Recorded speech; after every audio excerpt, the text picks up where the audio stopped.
सुप्रभात बच्चों, मैं आपकी हिंदी शिक्षिका। तो आप सब आज वर्ग 2 का रिवीजन क्लास है आपका।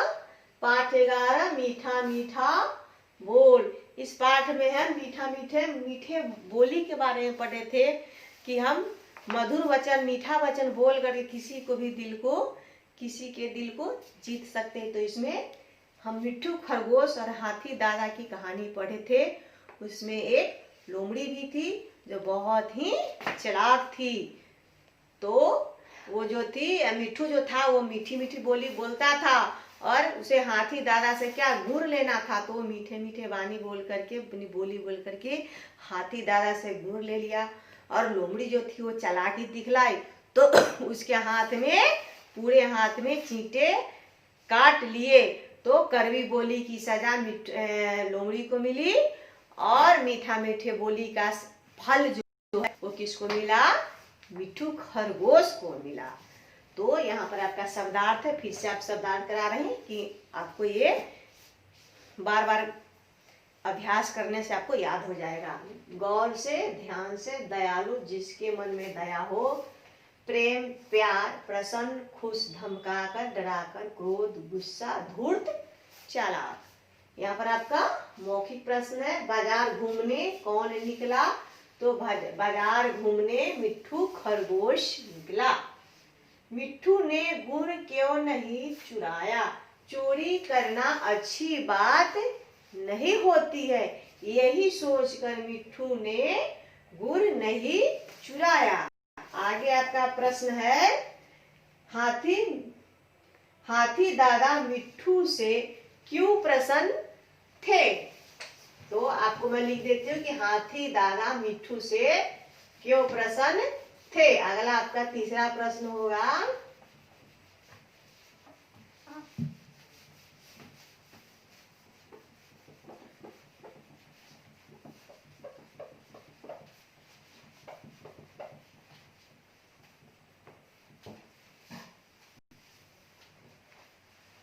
प्रश्न 3 है। प्रश्न 3 है, हाथी दादा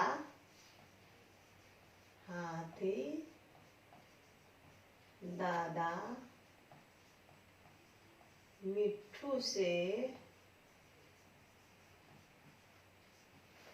क्यों प्रसन्न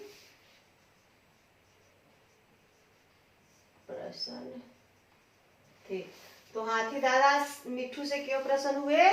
तो आपको बताए हैं कि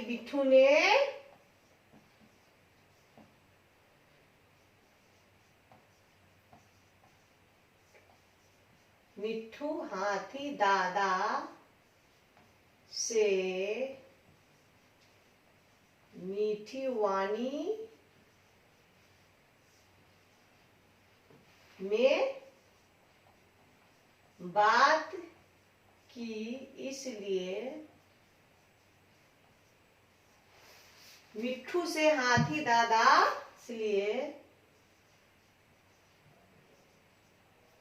इसलिए मिट्ठू से हाथी दादा प्रसन्न हुए।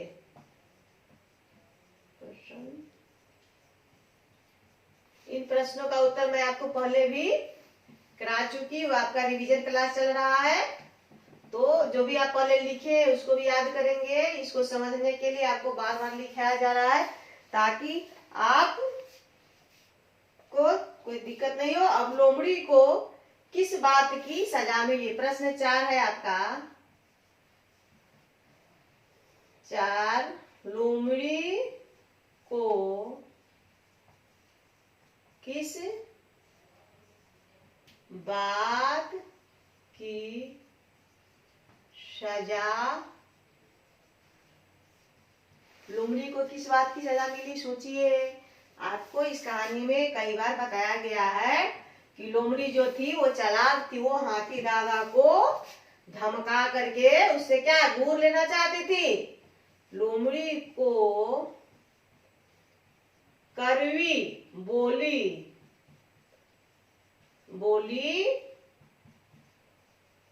बोलने की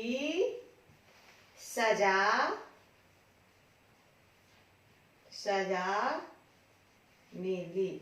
लोमड़ी जो थी वो कड़वी बोल करके हाथी दादा को धमका करके उनसे गुड़ लेना चाहती थी, तो उसको हाथी दादा ने चींटे से भरा हुआ बोरा दिया, जो लोमड़ी के पूरे हाथ में काट करके काटने लगे। तो उसे इसी बात से, तो फिर आपका यहाँ पर लिखित प्रश्न आ गया, सही उत्तर के सामने टिक लगाओ। हाथी दादा क्या बेच रहे थे? तो हाथी दादा गुड़ बेच रहे थे। मंगल बाजार कहाँ लगा हुआ था? जंगल में। हाथी दादा को किसने धमकाया? लोमड़ी ने। किसके हाथ में तेज दर्द होने लगा? लोमड़ी के।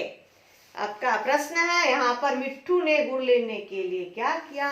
तो मिट्ठू ने गुड़ लेने के लिए हाथी दादा की तारीफ की और मीठी वाणी में उनसे बात किया। अगला है, मिट्ठू गुड़ लेकर के कहाँ गया? तो मिट्ठू गुड़ लेकर के जंगल की तरफ गया। मिट्ठू ने लोमड़ी को क्या बताया? मिट्ठू ने लोमड़ी को बताया कि हाथी दादा गुड़ बेच रहे, जाकर तुम भी उनसे ले लो। लोमड़ी को कड़वा बोलने की क्या सजा मिली? लोमड़ी को कड़वा बोलने की सजा मिली कि उसे चींटियों से भरा बोरा मिला और चींटी उसे बहुत जोर जोर से काटने लगे। किसने कहा? अब यहाँ पर लिखना है आपको, किसने कहा? आप बहुत दयालु है। किसने कहा? मिट्ठू खरगोश ने। तुम गुड़ कहाँ से लाए हो? किसने कहा? लोमड़ी ने। ए दुकानदार, तुम बेईमानी करते हो। किसने कहा? लोमड़ी ने। अभी तुम्हें अंदर से गुड़ ला करके देता हूँ, हाथी दादा ने कहा। इसको आपको संयुक्त व्यंजन है, इसको आपको क्या बोल बोल करके पढ़ना है। पढ़ने से आपका जो है उच्चारण सही होगा। फिर आगे आपका होगा बात भाषा की। यहाँ पर है, इसमें हर्ष और दीर्घ लगा करके शब्द बनाना है। शुरुआत, रुकना, रुपया, शुरू, रुमाल, डमरू। तो आपका हिंदी की किताब का रिवीजन हो गया। अब आपका बच गया क्या? व्याकरण। हिंदी व्याकरण यहाँ पर लिखा हुआ है, हिंदी व्याकरण। ये आपका हिंदी था, हिंदी की किताब थी। अब आप चलिए, इसमें क्या है? काम वाले शब्द हो गया है आपका। उसके बाद चला समान अर्थ वाले शब्द आपका है। पर्यायवाची शब्द देखना है। ये समान अर्थ वाले, इस पाठ को हम करवा भी चुके हैं, इसको आपका रिवीजन है। जो समान अर्थ वाले शब्द है उन्हें हम पर्यायवाची शब्द कहते हैं। एक जैसा अर्थ हो, हम बताए थे कि घर में बहुत सारे ऐसे चीज है जिसका जो है चीज वही रहता है लेकिन उसके नाम अलग अलग होते। जैसे आप ले लीजिए, हाथ ही ले लीजिए अपना, हाथ, और इसका हस्त भी कहते हैं, बाह भी कहते हैं, बाजू भी कहते हैं। आपका आंख है, इसको नेत्र भी कहते हैं, नयन भी कहते हैं और लोचन भी कहते हैं।